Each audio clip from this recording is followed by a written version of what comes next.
감사합니다. 하나님의 말씀 신명기 27장 11절에서 마지막 절까지 교독하겠습니다. 신명기 27장 11절로 마지막 26절까지입니다. 집에 계신 성도님들도 성경을 꼭 찾으시기를 부탁드리겠습니다. 모세가 그날 백성에게 명령하여 이르되 시몬과 레위와 유다와 이사갈과 요셉과 베냐민은 백성을 축복하기를 위하여 그리심 산에 서고, 르우벤과 갓과 아셀과 스불론과 단과 납달리는 저주하기 위하여 에발 산에 서고,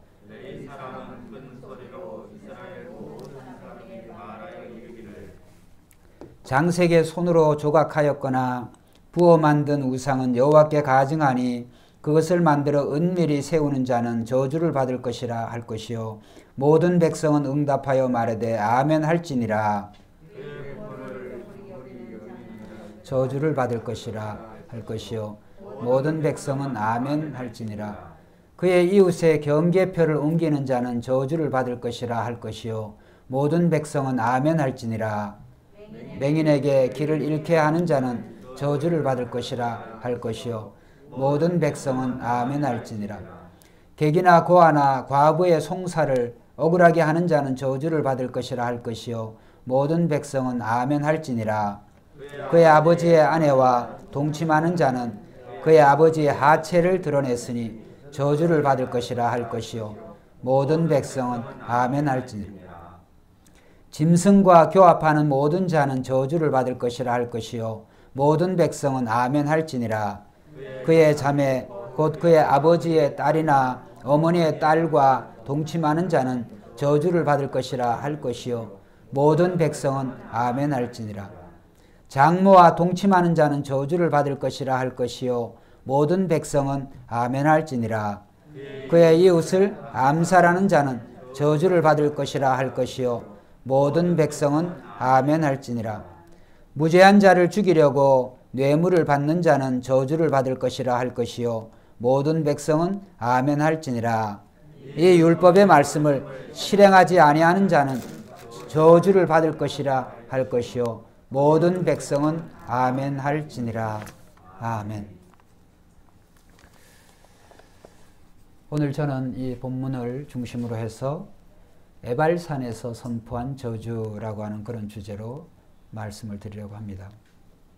하나님의 모든 말씀은 살아있고 운동력이 있어서, 또 이것이 비록 3500년이 지난 말씀이라 할지라도 이 말씀이 여전히 주님의 오시는 시간까지 여전히 유효하고 강력하게 또 역사하시는 줄로 믿습니다. 우리가 이 모세의 이 율법들을 보면 오늘 2020년을 살아가는 우리들에게 과연 이것이 무슨 의미가 있나? 목사님, 그것은 구약 성도들에게, 이스라엘 민족에게 한정된 것이 아닙니까? 이렇게 생각할 수가 있습니다. 그런데 그렇지가 않습니다. 하나님의 모든 말씀은 이제 창세기에서부터 요한계시록 1위까지 일맥상통하게 하나님의 뜻이, 하나님이 원하시는 또 인간을 향한 삶이 그 안에 다 기록이 되어 있습니다. 그래서 하나님이 원하시는 인간을 향하신 사랑과 그 뜻이 시대가 또 문화가 변하고 인종이 다르다고 할지라도, 그래서 하나님의 말씀은 이제 그것이 이제 인류와 또 모든 민족에게 영원히 모든 민족에게 다 통하는 진리의 말씀이기 때문에, 그래서 언제 어떤 시대라고 할지라도 그 말씀을 순종하는 자에게는 하나님이 축복을 해주시고, 또 그것을 불순종하는 자들에게는 하나님께서는 심판과 저주를 허락하여 주신다라고 하는 것을 이제 특별히 하나님께서 세상의 많은 민족 가운데서도 이스라엘이라고 한 나라를 아브라함의 후손들을 통하여서 세우게 하시고, 그 이스라엘 민족을 통하여서 모든 열국의 이제 샘플로, 모델로, 교훈으로 삼으셨다라고 하는 것을 생각하면, 우리는 그 이스라엘 나라의 역사와 하나님이 그 이스라엘 민족 그 한 사람 한 사람을 어떻게 택하시고 또 구원하여 가시는지, 또 어떻게 약속하신 메시아를 그 나라에서 나게 하시고 그 예수 그리스도를 통하여서 이 아브라함의 축복이 그리스도를 통해서 모든 민족에게 임하시기를 원하는 하나님의 그 뜻을 우리가 말씀을 통해서 우리는 생각해 보아야 됩니다. 그래서 오늘 이 신명기 본문에는 이제 하나님께서 두 산에 대한 말씀이 나옵니다. 두 산, 에발산이라고 하는 산이 나오고 그리심산이라고 하는 이 산이 나오는데, 사실은 오늘 이 신명기 27장에만 나오는 것이 아니고 신명기 설교의 시작인 11장, 27장, 그리고 이제 30장에 연속해서 이 에발산과 그리심산의 축복과 저주에 대해서 하나님께서 미리 이 모세의 설교를 통해서 3번이나 강조하신 내용입니다. 그렇기 때문에 이제 이 에발산에 하나님께서는 이스라엘 12지파 가운데 6지파를 에발산에 서게 하고, 그 다음에 이러한 죄를 짓는 자에게는 하나님이 저주를 내리신다라고 할 때 백성은 아멘 할지니라 아멘으로 동의를 했습니다. 그리고 나머지 6지파가 그리심산에 서서 이렇게 하는 자에게 하나님이 축복하신다라고 할 때 그들은 이제 본문에는 없습니다만은 성경학자들은 동일하게 아멘으로 화답을 했다고 그렇게 말하고 있습니다. 자, 그러면 과연 하나님께서 이 이스라엘 전체 12지파를 반반씩 나눠서 한 지파도 결격이 없이 12지파를 똑같이 6씩 균등하게 나누어서 한 6지파는 에발산에 서게 하고 6지파는 그리심산에 서게 하심으로써 하나님께서는 이스라엘 민족 전체에게 말씀하심을 통하여서 모든 민족에게, 모든 인류에게 이 말씀을, 또 이 명령을 하나님이 지키시기를 원하시는 거죠. 그렇기 때문에 오늘 이것이 지금부터 3500년 전에 이스라엘 민족에게만 해당된 말씀이 아니고 오늘 이 세세한 그러한 저주 목록들을 12가지가 나오는데 그것들을 우리가 생각을 하고 그 말씀에 우리가 잘 순종할 때 오늘 우리의 삶에는 또 지역을 넘어서 국가, 또 모든 인류가 정말 하나님이 주시는 축복 속에 잘 살아갈 수가 있습니다. 그런데 오늘 이 인류는 하나님을 모르는 사람들은 뭐 각자 소견에 오른 대로 그렇게 살아가고 있지만, 특별히 우리 유장로님 기도하셨습니다만 하나님을 믿는 우리들이 오히려 세상에 이제 모범이 되어야 되는데, 그것이 이제 이스라엘 민족을 통하여서 그들이 그렇게 삶을 살고 그렇게 세상의 본보기가 되어줘야 되는데 그렇게 살지를 못했습니다. 이스라엘 민족이. 그래서 결국에 이스라엘 민족이 이 온 세상의 모델과 모범이 되어질 수 있도록 그들이 하나님의 율법을 그들이 잘 지키고 율법의 말씀을 잘 실천했다고 한다면 아마 지금은 이스라엘 나라가 머리가 되고 꼬리가 되지 않는 그런 놀라운 그런 위치와 역할을 감당했을 거예요. 근데 우리가 다 알고 있듯이 이스라엘 민족은 하나님의 율법에 철저하게 불순종했습니다. 불순종한 그 대가가 여기에 12가지의 저주 목록에 있는 그런 저주들을 이스라엘 민족이 다 받게 되었고, 이제 27장뿐만이 아니라 28장에 가면 저주 목록이 더 늡니다. 더 저주 목록이 느는데 그 목록대로 이스라엘 민족은 살아갔다. 결국은 심판과 저주밖에는 남은 것이 없다라고 생각을 해보면 오늘 우리는 하나님의 말씀을, 어떤 말씀이든지 그 말씀에 순종하는 자가 되어서 하나님의 모든 축복을 다 받되, 하나님의 말씀을 불순종하고 불충함으로 말미암아 저주의 목록 중 하나라도 우리 새벽교회 성도는 절대로 받지 말아야 되겠다라고 하는 그런 간절한 소망이 있어서 이 본문의 말씀을 드리는 것이죠. 자, 오늘 이 말씀에는 보면 특별히 에발산에는 이 12가지 저주 목록이 나옵니다. 이 저주의 목록에 대해서 이제 특별히 28장에는 저주에 이러이러한 저주가 내린다라고 하는 그 저주의 내용들이 나와요. 그런데 이 27장에는 12가지 저주의 목록만 나오고 그 다음에 거기에 저주의 행위에 대해서 어떤 저주를 받는 내용에 대해서는 침묵하고 있습니다.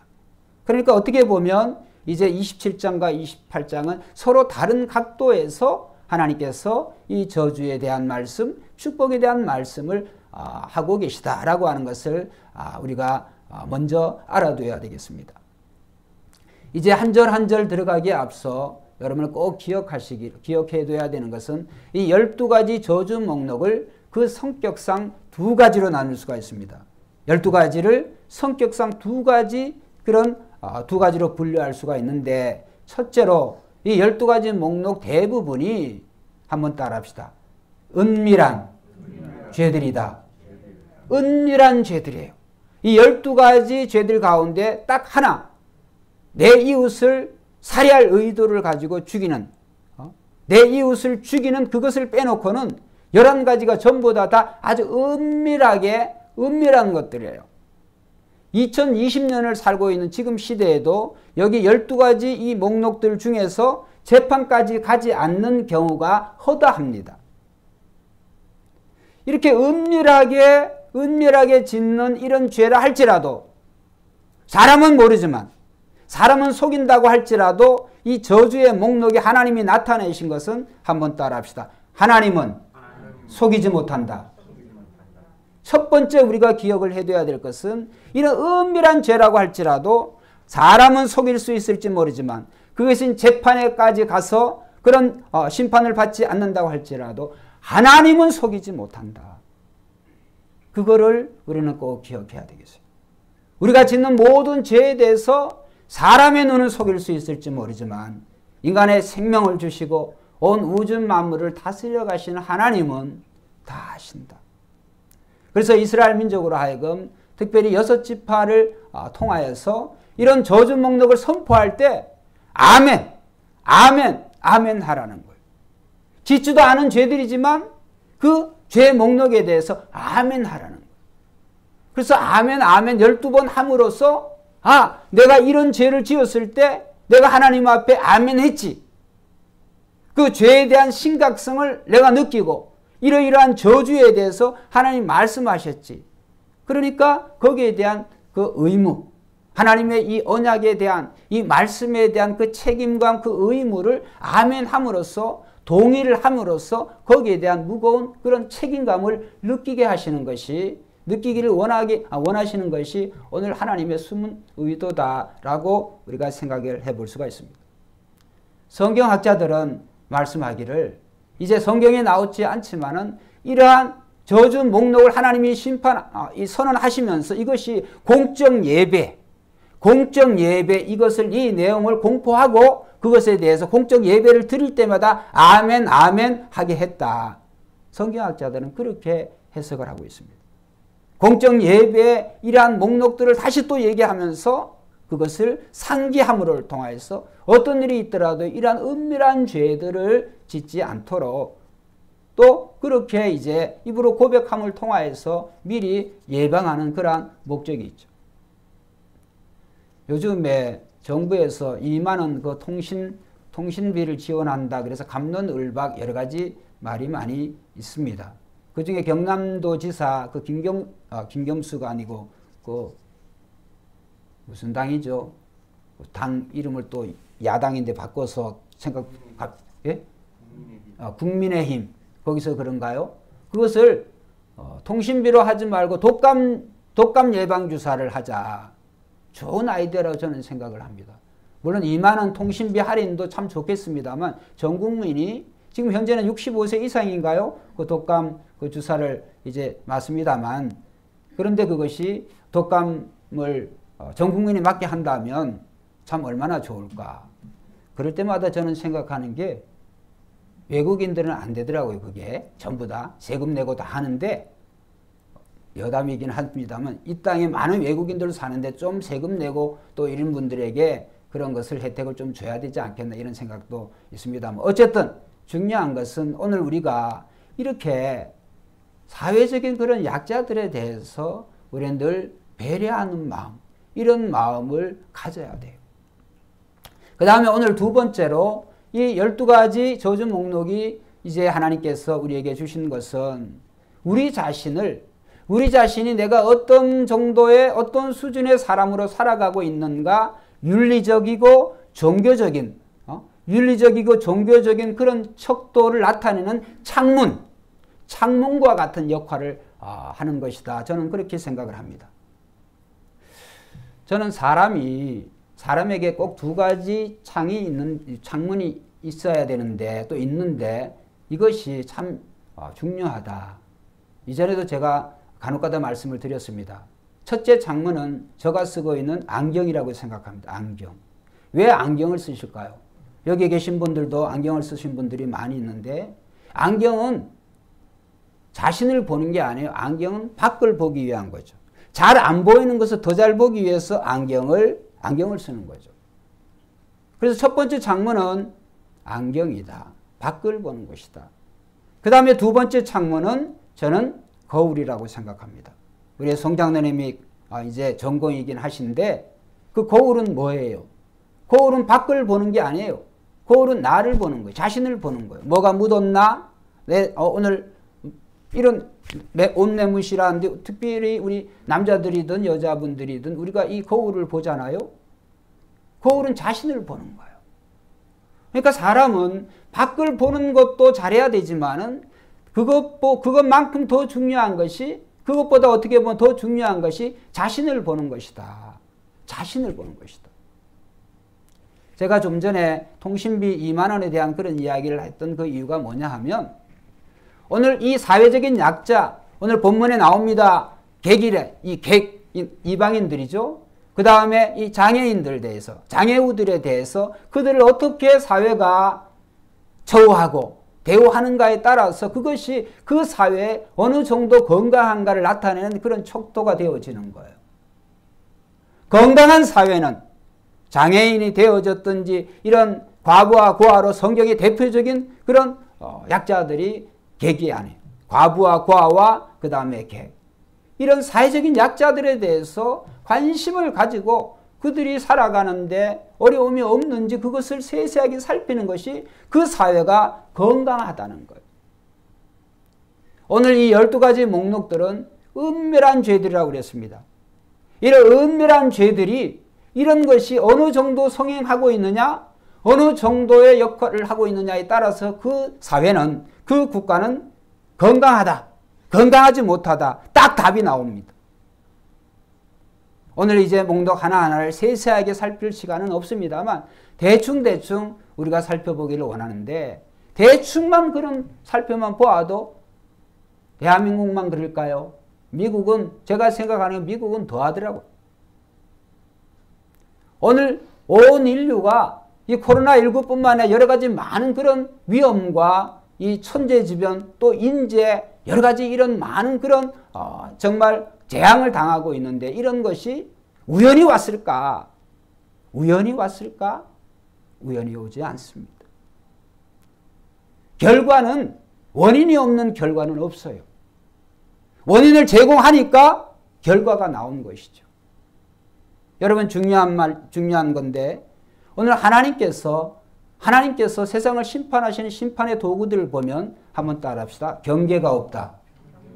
따라해 보세요. 경계가 없다. 경계가 없어요. 하나님이 내리시는 심판은 경계가 없어요. 태풍, 나라와 민족, 인종을 신경 안 씁니다. 경계가 없어요. 지진, 경계가 없어요.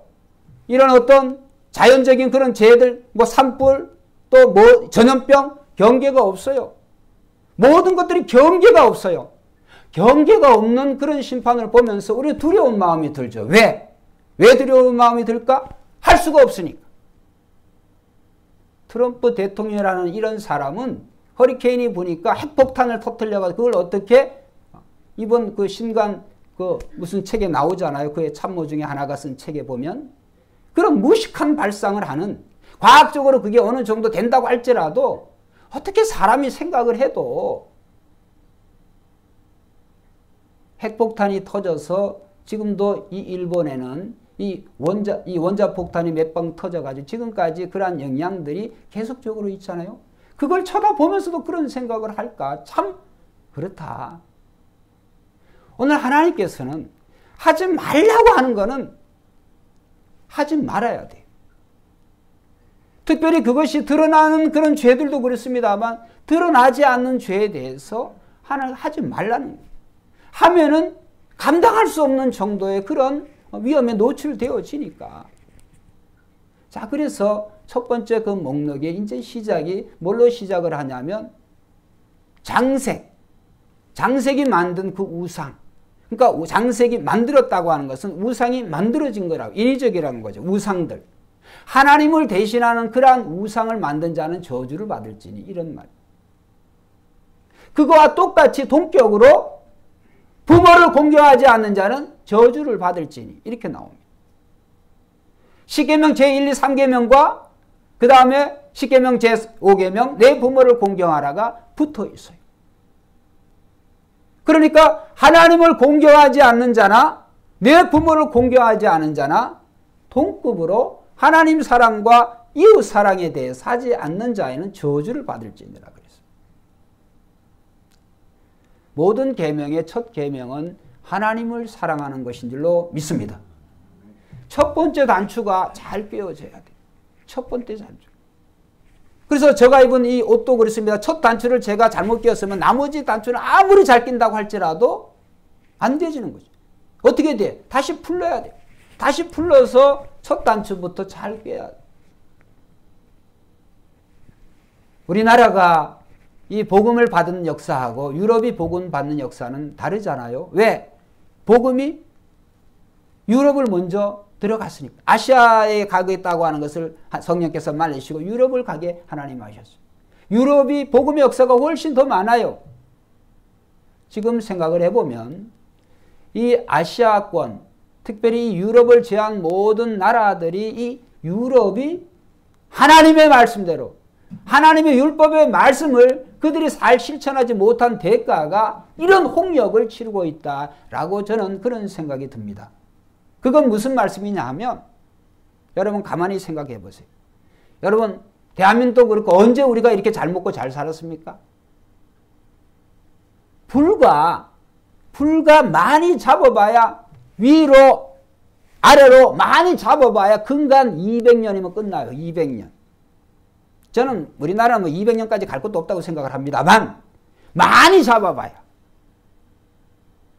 인류의 역사가 하나님을 안 믿는 사람은 수억만 년 이렇게 따집니다. 하나님 믿는 사람은 기껏 따져봐야 한 6,000년 정도 따집니다. 6,000년이 됐던 수억만 년이 되었던 이 200년 근간에 사는 인류가 지금까지 200년 전까지 지켜왔던 모든 인류, 모든 그런 하나님이 주신 그런 재산들을, 자산들을 완전히 다 망쳐놨어요. 200년 근간에 사는 인류가, 모든 인류가 200년 동안에 사는 인류가 그 전에 살았던 사람들이 지켜왔고 그들이 소중하게 간직했던 모든 것들을 다 파괴시켰어요. 그 말은 뭐냐? 200년 근간에 살던 인간들이 앞으로 우리가 살아야 될 우리의 후손들의 미래를 완전히 다 망쳐놨어요. 이게 과장일까요? 저는 과장이라고 생각이 안 듭니다. 200년 근간의 기독교의 역사가 하나님의 말씀대로 하나님의 뜻대로 더 잘 살고 더 잘 하나님의 말씀대로 순종했다고 한다면 이러한 현 시세가 현 세상이 되어지지 않았을 거예요. 우리는 그것을 생각을 해요. 유럽의 역사도 그렇고 미국의 역사도 그렇습니다. 미국의 공적 예배가 공적인 학교에서의 공적인 채플들이 이 케네디부터 다 없어지고 성에 대한 그런 자유, 평등이라고 하는 미명하에 지금 온 세상이 이 성에 대해서 아주 난립니다. 오늘 저주 목록에 있어요. 근데 제일 중요한, 제일 기본적인 그런 하나님의 제1계명은 나 외에 다른 신을 두지 말라. 하나님을 사랑하는 사람, 하나님을 사랑하는 사람은 하나님의 말씀을 지키는 사람인 줄로 믿습니다. 말씀을 지켜야 돼요. 그 말씀에 순종을 해야 돼요. 그 말씀을 순종하는 것은 어디에서? 오늘 유장님 또 기도 속에 나왔어요. 가정에서. 하나님이 이스라엘 민족과 세우신, 하나님이 선택하신 한 사람과 선택하신 여러 사람들과 맺으신 그 언약을 실천하는 장은 어디냐 하면 가정이에요. 가정. 대부분 다 가정에서 하나님의 언약이 실천되어져야 되는 거예요. 그런데 오늘 이제 이 부모 공경을 시작해서 나머지 11가지의 모든 죄들이 어디에서 일어나느냐? 가정에서부터 단추가 제대로 끼워지지를 못해. 가정에서부터. 하나님은요, 내 이웃의 경계표를 옮기지 말라 그랬어요. 하나님이 왜 경계표를 옮기지 말라 그랬을까? 하나님은 인간뿐 아니라 자연 세계에도 바다에도 공중에도 하나님께서 거주의 경계를 주셨다고 그랬어요. 경계를 지켜야 돼요. 인간이 지켜야 될 최소의 경계는 가정이에요. 가정.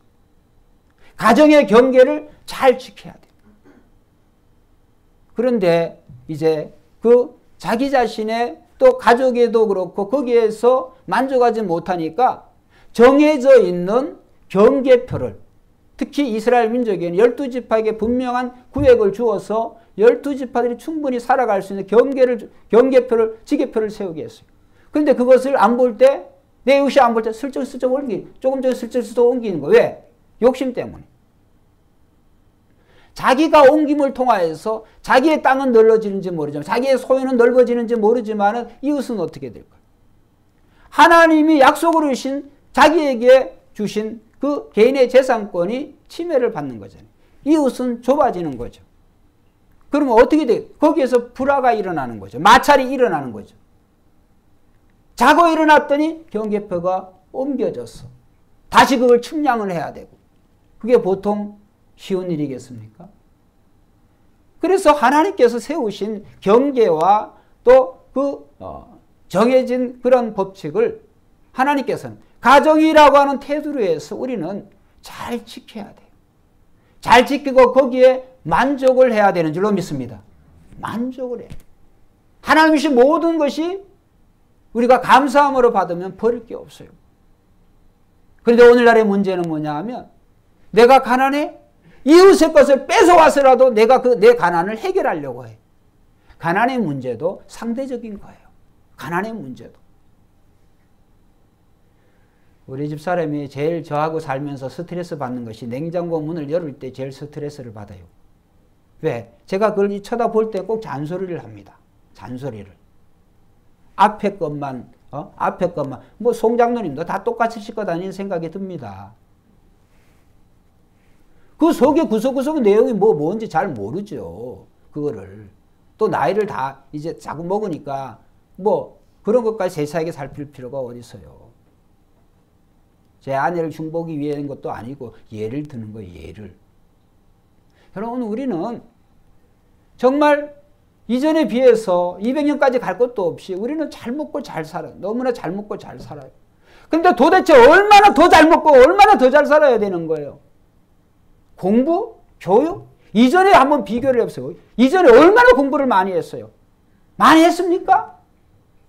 어떻게 보면 일자무식, 난 놓고 기억자도 모르는 그런 시대에 살았을 때는 그런 시대는 훨씬 더 정이 있었어요.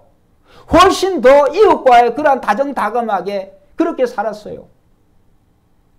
지금은 교육에 아주 끝을 몰라요. 끝을 모르는 그런 시대에 살고 있으면서 불행은 더 불행해져. 더 많이 공부한 사람들이 더 많은 욕심을 부려. 오늘 본문의 마지막 말씀은 뇌물을 받는 자엔 저주를 받을지어다. 여러분 공무원이 많은 사회는 건강하지 못한 사회라고 그랬어요. 공무원이. 왜 그럴까요? 공무원이 자신들이 사용하는 그런 예산들이 과연 자기 집에 자기 가계부 쓰듯이 집행을 할까요? 그거는 삼척동자라도 성인이면 대한민국 성인이라면 다 알고 있는 내용이에요. 저희도 미국에 나와서 여기에 보니까 멀쩡한 길을 왜 까부시고 왜 공사하는지 도대체 제가 불만해서 몰랐어요, 그거를. 지금까지 그 짓들을 하잖아요, 지금까지. 여러분, 오늘 젊은 사람들이 이 공무원 되려고 이 정부의 그런 시척도 마음에 안 듭니다만, 여러분, 오늘 우리가 왜 공무원들에 대해서 제가 부정적이라고 하는 의미보다도 공무원을 우선적으로, 공무원적인 삶의 우선순위가 되는 그 젊은 사람들의 그 생각들이 그렇게밖에 할 수 없는 사회적인 분위기가 너무 안타깝다는 거죠. 여러분, 지금 돈이 없어서 대한민국이 문제입니까? 돈이 문제가 아니라 그 돈을 다루는 사람의 자격이 없다. 더러운 손으로 아무리 좋은 것을 지어줘 봐야 다 더러워지는 거예요. 요새 코로나19를 통해서 여러분들은 그냥 들어오시면 저는 여기에 몇 번을 소독하고 몇 번을 특히 문고리나 이런 데 여러 앉으신 이런 좌석에 신경을 써서 방역을 하죠. 닦고 그거를 또 문지고 왜 그러겠습니까? 그거 해야 되니까. 그러면 그 예방이 되어지니까. 인간은요. 인간의 마음이 하나님의 말씀으로 깨끗하게 청결이 되어지지 않은 한 하나님이 어떤 축복을 주셔도 다 더러워져. 오늘 우리의 마음이 하나님이 주신 그런 경계를 지키고자 하는 그런 마음이 없어요. 오늘 본문의 20절에서 23절의 내용은 무슨 말씀이냐 하면 불건전한 성에 대한 것. 불건전한 성문화, 성도착에 대한 그런 말씀이 쫙 나와요. 세상에 어떤 페루나가 자기 엄마, 친엄마겠어요? 새엄마겠지. 자기 새엄마와 잠자리에 하는 자는 저주를 받을 자. 누가 그랬어요? 다윗의 아들 압살롬이 그랬어요. 성경에만 그랬을까요? 지금도 그런 사람들 많아요. 장모와 동침하는 자 저주를 받을지어다. 형제와 형제지간에 동침하는 자 저주를 받을지어다. 짐승과 교합하는 자 저주를 받을지어다. 여러분, 짐승과 교합한다. 성경에만 있는 걸까요? 안 드러나서 그렇지 틀림없이 있다. 그 무슨 말일까? 하나님은 성이라고 하는 성을 가정이라고 하는 테두리 내에서 성도 하나님이 경계를 주셔서 남자는 남자, 여자는 여자, 남녀가 결합해서 한 가정을 이루어야 되는 줄로 믿습니다. 하나님은 경계를 확실하게 줬어요. 남자의 경계가 다르고 여자의 경계가 달라요. 남자가 여자로, 여자가 남자로. 물론 그런 어떤 성에 대한 결핍이나 그런 어떤 정신적이고 그런 어떤 육체적인 어떤 결함이 있다고 할지라도 그것을 깨우쳐 줘야지. 그것을 교정할 생각하지 아니하고 일반 그렇지 않은 사람들과 똑같은 그런 평등이라고 하는 그런 시각으로 그들에게 자유를 주어버렸다고 한다면 그게 지금 성차별금지법의 내용 일부 아니에요. 그러면 결론이 어떻게 될까? 경계가 파괴되어져. 다 그렇게 사는 거예요. 대한민국은 그래도 낫습니다. 그런 과정 속에 있지만 캐나다나 호주나 이웃의 여러분 인근의 나라들 한번 보세요. 총리가 동성애자 총리가 대통령이 그러고 총무가 그러고 국회의원이 다 그래요. 동성애자들이야. 미혼모들이야. 그런 사람들이 어떻게 건강한 사회에 대해서 건강한 가정에 대해서 그 사회를 이끌어갈 수가 있어요. 도대체. 대한민국에 그런 성을 가진 사람들, 그런 어떤 부족함을 가진 사람들이 대다수를 이룹니까? 그렇지 않습니다. 그런데 불구하고 오늘 우리는 과거에서 지금까지 과거의 조상들이 특별히 하나님의 말씀으로 오늘 경계를 지켜라고 하는 것들에 대해서 소중한 것인 줄 알고 잘 지켜왔던 인류가 이 200년 근간에 완전히 다 무너져 버렸어.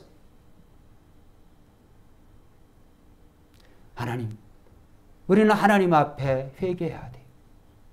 내가 올바로 거기에 대해서 확실한 하나님의 시각을 갖지 못하는 것에 대해서 나 자신을 살피지 못하는 것에 대해서 우리는 회개하고 반성해야 되는 거예요. 경고하라 그래요. 경고. 여러분, 하나님의 말씀을 유일하게 우리 자신을 비추는 유일한 거울이에요. 할렐루야. 하나님의 말씀만이 자신을 볼 수 있는 유일한 거울이에요. 하나님을 안 믿는 사람은 그러니까 그 말은 뭐냐면 자신을 볼 수 있는 거울이 없다는 얘기예요. 불신자들은 하나님의 법을 모르니까 각자의 성에는 옳은 대로 이끌어 가니까 소돔과 고모라가 되어지는 거죠. 하나님의 말씀은 뭐라고 말씀했느냐 하면 야고보서 1장 22절부터 25절 제가 읽어봅니다. 시간 관계상. 너희는 말씀을 행하는 자가 되고 듣기만 하여 자신을 속이는 자가 되지 말라.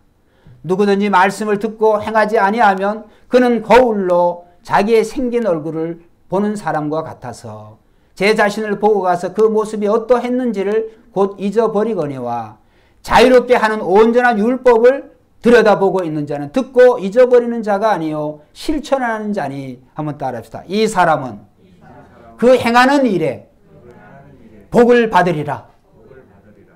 딱 나오죠. 하나님의 말씀은 그 말씀 우리 자신을 보게 해. 자기 자신을 봤으면 어떻게 순종하라는 거예요. 순종하면 하나님께서 복을 주신다는 거예요. 하지 말라고 하면서 하지 말라고 하는 것들을, 그러한 것들을 평등이라고 하는 주제로, 자유라고 하는 주제로 그것을 허용해줘 버린다고 한다면, 거기서 제재를 하지 않는다고 한다면 어떻게 될까? 하나님께서는 그리스도를 통하여서 우리의 이웃을, 내 원수를 사랑하라고 했어요. 그런데 사랑에도 조건이 있습니다. 한번 따라해보세요. 회개하거든. 따라해보세요. 회개하거든. 용서하라. 하나님은 그리스도의 말, 주님의 말씀, 회개하거든 용서하라. 누가복음 17장 3, 4절에 너는 스스로 조심하라. 만일 내 형제가 죄를 범하거든 경고하고, 경고가 문제. 회개하거든 용서하라. 만일 하루에 7번이라도 잘못했다고 내게 죄를 짓고 7번 내게 돌아와 내가 회개하노라 하면 너는 용서하라 하시니라. 누구의 말씀? 예수님의 말씀. 예수님. 자신의 잘못에 대해서, 자신의 부족함에 대해서 회개해야 돼요. 잘못을 인정해야 돼요. 인정할 생각은 안 하고 그것에 인정을 해주라. 다른 사람으로 하여금, 다른 사람이 가진 그 자유와 내가 가지고 있는 그런 어떤 그런 잘못에 대해서 동등하게 봐줘. 이게 도대체 말이 되는 거냐고요. 말이. 여러분, 노아의 시대에는 물로 세상을 심판하셨지만 소돔과 고모라와 그 다음에 이 로마의 폼페이는 하나님이 불로 소각시켜버려요. 불로. 베드로후서는 말씀하고 있습니다. 이 세상이 지금까지 있는 것은 왜 그런 줄 아느냐? 불로 심판을 하기 위해서 간직한 바 되었다. 불로 심판하겠다. 하나님은 세상을. 물이 아니라 불로. 불에 살아남을 자가 누가 있어요? 불에 살아남을 자가 누가 있겠어요? 이젠 세상을 하다도 못해서 불로 소각시켜버리지 않으면 안 될 정도로 이 세상은 극히 타락해져 있어. 하나님은 은밀한 죄라고 할지라도 하나님은 저주를 받을지어도 아멘 하라고 했어요. 아멘. 은밀하게 지은 죄들이라고 했어요. 여러분, 오늘 우리는 우리의 사회가 건강한 사회인지 아닌지를 어떻게 아느냐? 오늘 그것에 대해서 말씀을 드렸습니다. 정말 우리는 사회적인 약자들에 대해서 관심을 가져야 해요. 관심. 혹자들은 말을 이렇게 댓글을 다는 내용을 보면 이렇습니다. 외국 사람들에 대해서, 외국 사람들에 대해서 여러 가지 그들이 특히 이제 중국 사람들이 그런 일을 또 많이 하는 것 같은지 아닌지 그건 잘 모르겠습니다만 그런 피해가 많으니까 자국 우선주의는 당연하죠. 근데 여러분, 우리나라에 와서 일하는 외국인 노동자들이 그들이 일을 해야 될 필요가 있으니까 이 나라가 이제 잘 먹고 잘 사는데 우리나라에서 일할 사람이 누가 있겠어요? 안 그렇습니까? 특별히 노동의 현장에 대한민국 사람들이 하지 않는 그런 현장에 하고 있는 외국인 노동자들이 많이 있습니다. 또 저는 우리가 장애우들 보면 특히 앞을 못 보는 이런 장애우들도 그렇고 또 보행이 불편한 장애우들 보면 대한민국의 모든 시설들이 지금은 많이 달라져 있습니다만 보행권이나 이동권에 대해서 아직도 보장을 해주고 있지 않아요.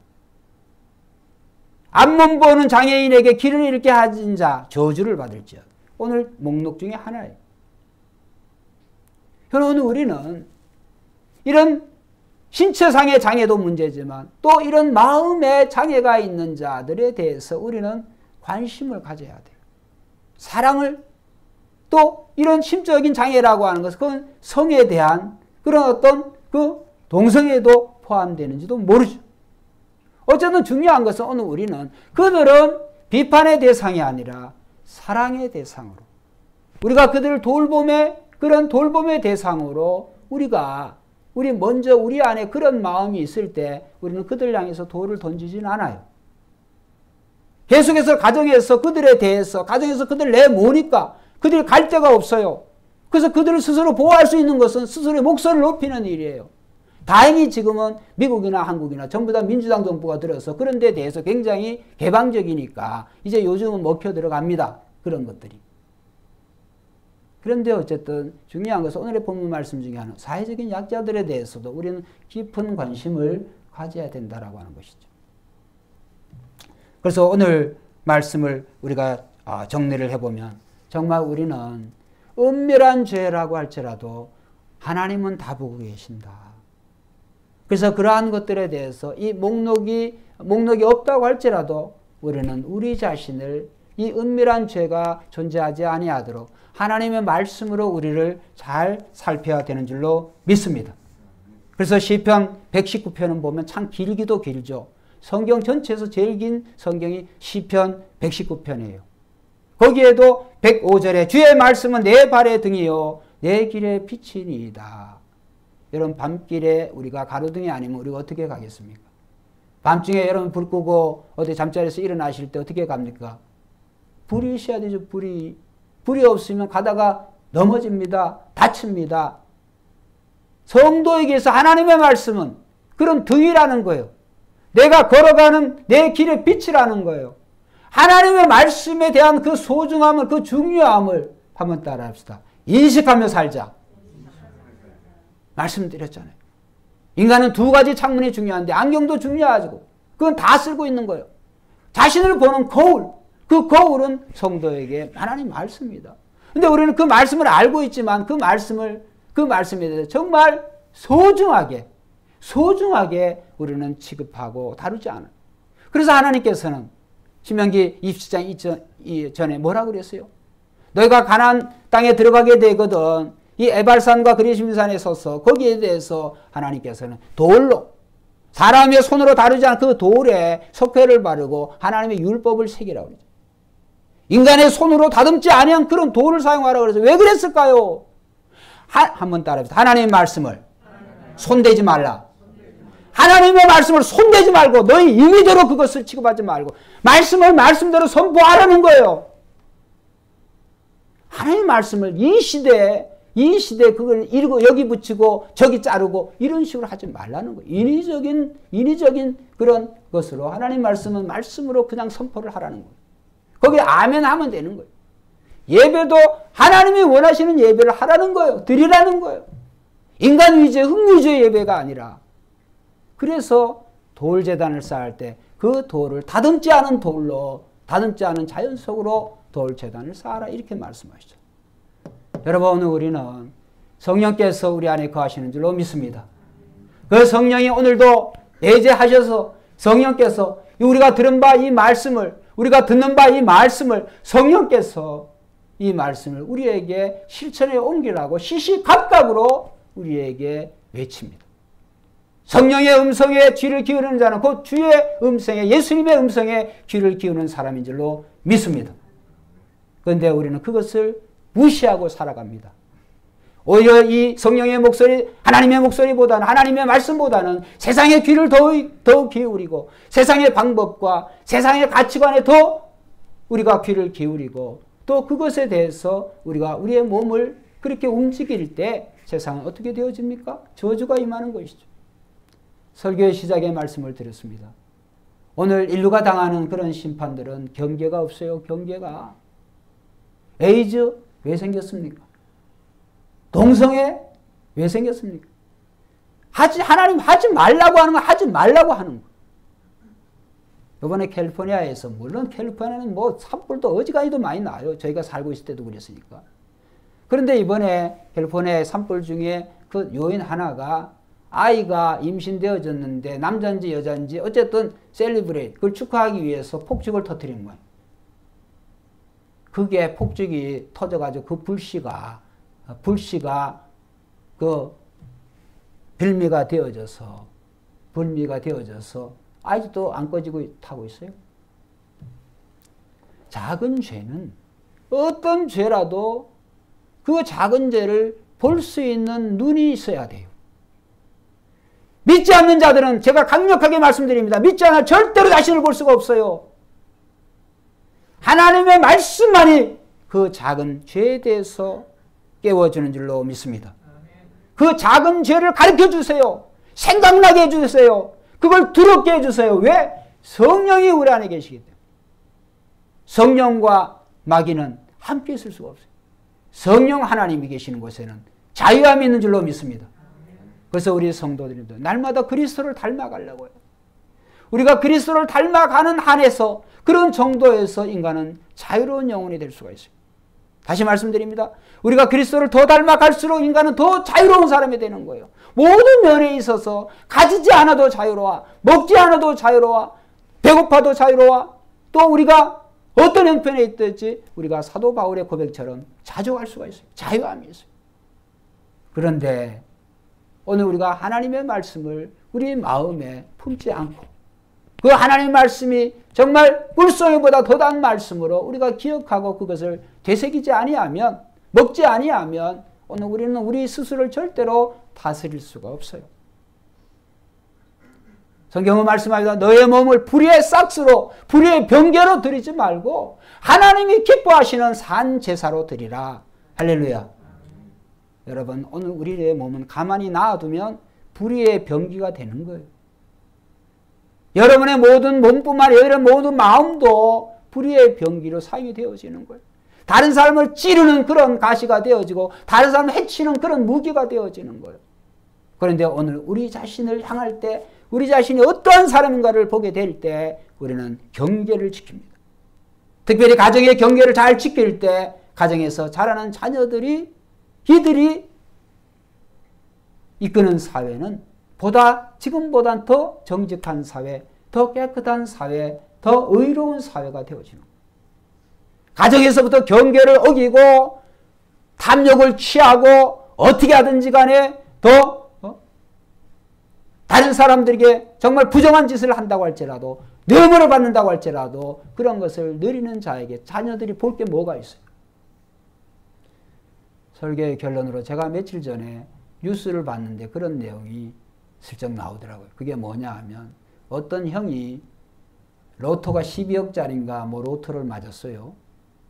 그래서 형이 그 동생에게도 나눠주고 이웃에게 돈 빌려오는 사람들이 갑자기 많아지니까 막 여기저기 빌려줬는데 자기도 이제 12억 가지고 가게도 하고, 그런데 이분이 안 돼요. 가게도 안 되고 또 그 너무나 쉽게 그 로또를 맞아서 하는 그 재산이 얼마나 가겠습니까?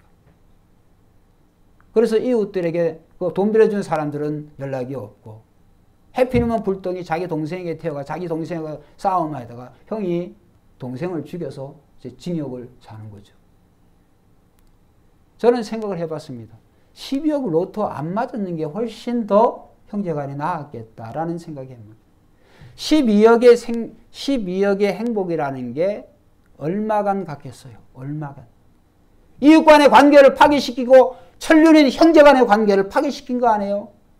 자기의 손으로 사랑하는 동생을 죽였잖아요. 로또에 안 맞았으면 그런 일이 없을 텐데.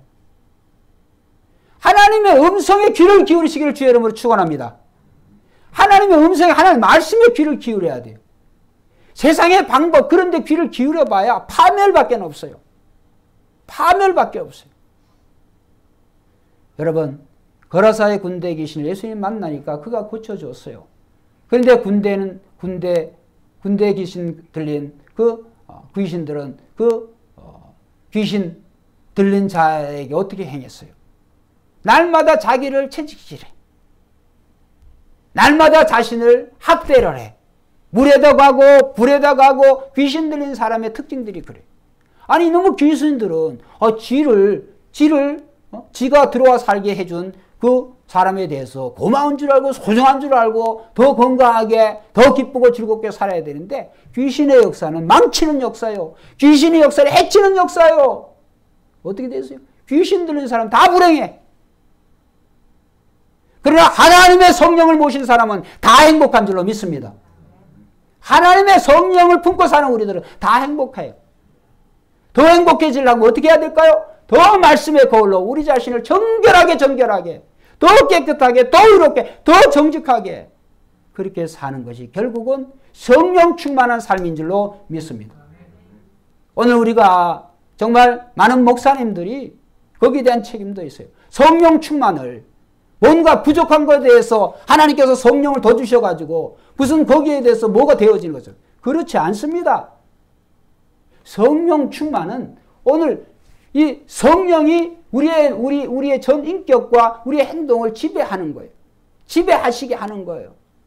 성령 충만해서 금 나으로 뚝딱, 은 나으로 뚝딱 이런 게 아니옵니다. 귀신들이 물론 귀신도 물러가고 병도 물러가고 성령 충만한 결과의 열매는 그렇습니다만 그것보다 더 중요한 것은 감당할 수 없는 평화, 감당할 수 없는 은혜, 감당할 수 없는 감격. 그것이 성령 충만한 사람들이 맺는 가장 근본적인 하나님이 주신 그러한 성령 충만의 결과인 줄로 믿습니다. 눈에서 레이저가 나가고 손에서 장풍이 나고 이런 거 다 필요 없어요. 그런 거 안 해도 돼. 성령 충만한 사람은 말씀 충만한 사람이야. 말씀 충만한 사람은 여호와께서 내게 주신 모든 은혜를 내가 감사하는 거예요. 날마다 하나님이 나에게 주신 모든 은혜에 대해서 내가 감사하는 거예요. 자족하는 거예요. 그게 성령 충만한 사람이에요. 성령 충만한 사람은 특별한 크리스찬 되는 거 아닙니다. 성령 충만한 사람은 예수님을 그대로 담는 사람이에요. 할렐루야. 성령 충만한 사람, 성령 충만한 예수님은 오늘 우리가 생각하는 특별한 그런 삶을 안 사셨어요. 가장 보편적이고 가장 인간적인 그런 예수님을 사셨어요. 성령 충만한 예수님이 배가 고팠어. 목이 말랐어. 예수님 힘드셨어. 성령 충만한 사람이 왜 도대체 힘든 거예요? 왜 배가 고픈 거예요? 왜 죄인과 세인들의 친구가 되어졌던 거예요? 성령 충만한 예수님. 오늘 교회에서 그렇게 가르치고 있습니까? 성령 충만은 뭐 이상한 사람 되는 걸로. 그건 이상한 사람 되는 거예요. 성령 충만한 사람은 예수님을 닮는 거예요. 예수님을 닮는 거예요. 예수님을 닮는 사람은 어떻게 될까요? 떼어먹지 않습니다. 하나님의 것은 하나님에게, 가이사의 것은 가이사에게. 하나님은, 예수님은 정확하게 세상의 질서를 존경하고 세상의 법을 존중하고 예수님이 지키는 사람. 성령 충만한 사람이 정부를 전복시키려고 하고. 여러분 그거 아닙니다. 오늘 목사로서 해야 될 일이 있어요. 전 무슨 목사님에 대해서 얘기하는 것도 아니고 저 자신에 대한 저도 그런 일을 해서 진짜 후회하고 정말 회개하는 거죠. 정치와 종교는 달라요. 그건 누가 하신 말씀? 예수님이 하신 말씀이었어요. 하나님의 나라는 세상에 속하지 않았다. 왜 자꾸 하나님의 나라를 세상에다가 여기에다 건설하려고 하는지. 여러분 예수님 뜻이 아닙니다. 예수님이 재림하시는 것은 저와 여러분들 하나님의 나라, 예수님이 친히 준비하신 나라로 데려가시기 위해서 예수님이 오시는 줄로 믿습니다.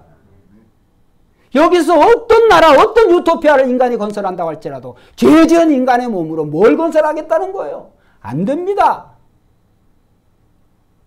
이 정권은 물러가게 할 수 있을지 모르겠어요.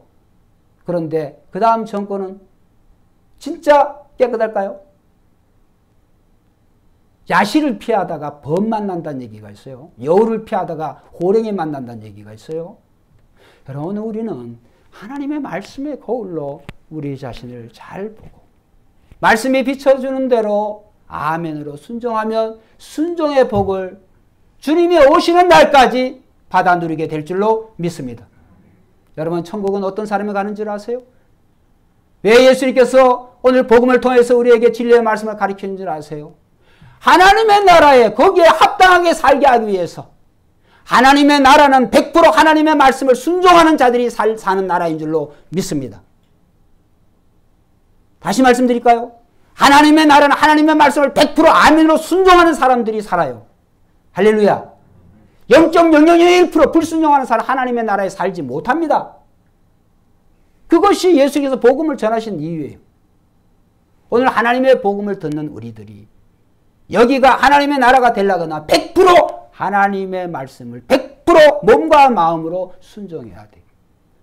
근데 이 세상이 아닌 것은 하나님을 믿는 사람보다 믿지 않는 자, 하나님 믿는 사람도 조차도 하나님 말씀대로 안 살아요. 못 살아요. 그러니까 여기가 하나님 나라가 건설될 수가 없죠.